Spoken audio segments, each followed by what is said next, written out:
Today we're talking about a dangerous tactic used in abusive relationships, how isolation is weaponized to control you. It starts small but can snowball into something that changes your whole world. You may not even realize it when it's happening. At first it's subtle. Maybe they're just looking out for you, or they want you all to themselves. But it doesn't take long before you're cut off from friends, family, and anyone who could offer a different perspective. Abusers don't just want your love.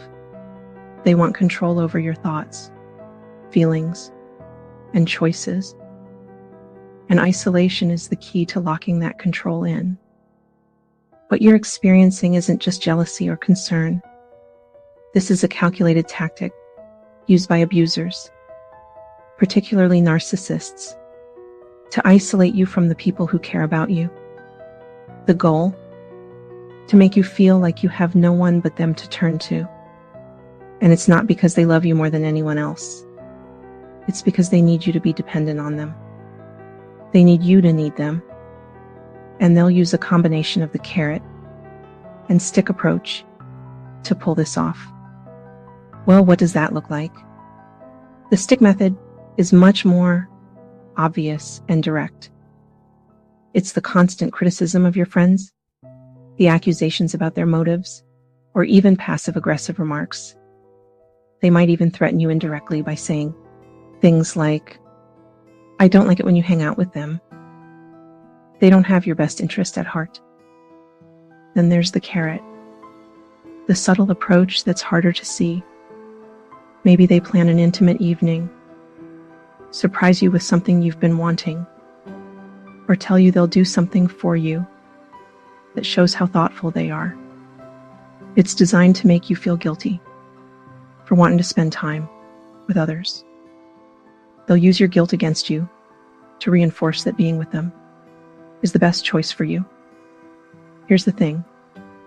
When you're isolated from everyone else, they have total influence over you. With no one to challenge their narrative, they become the only voice you hear.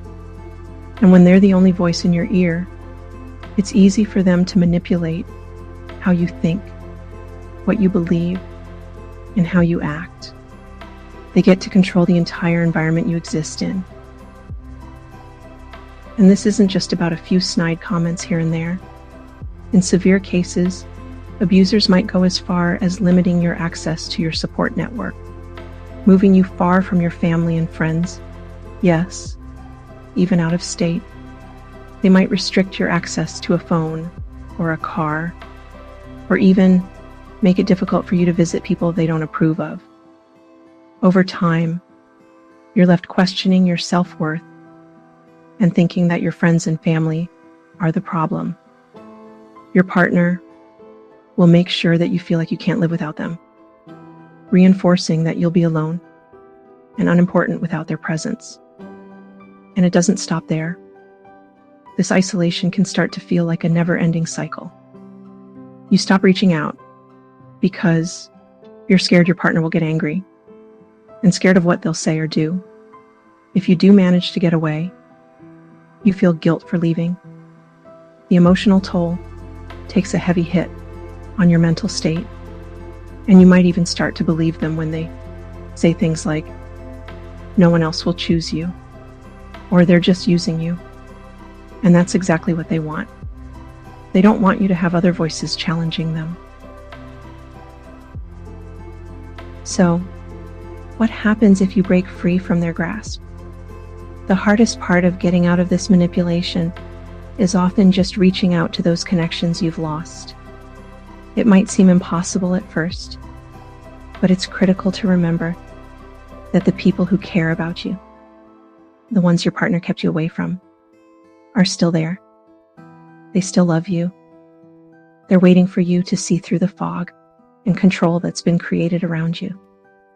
Rebuilding your social network, rebuilding trust, and even rediscovering your own self-worth will take time, but it's worth it. Isolation isn't love, it's control. And once you break free from it, you'll begin to understand that the world is bigger than the narrow, toxic environment you've been in. You'll remember who you are, and you'll find your way back to the people who can remind you what real love and support look like. My friend Joan is a great example of this. I remember seeing her during her abusive relationship. She was a shell of her former self. She looked hollow and her eyes were vacant. After leaving her abuser and regaining some of her authentic self, her mother looked at her and said, "Well, there's the Joni I've been missing. Welcome back." It was such a powerful moment for Joan. Just like Joan, you can regain your true self too. It's hard, I know. But even if it feels impossible right now, the moment you start reaching out, even just a little, is when things will begin to shift. Thank you for watching. Download our free resources, which will help you understand the patterns of abuse, spot the warning signs, and take your first steps toward reclaiming your strength and autonomy. Please raise awareness by sharing with others. You can also like or subscribe if it is safe to do so. And if you found this video helpful, be sure to check out related videos. See you in the next video.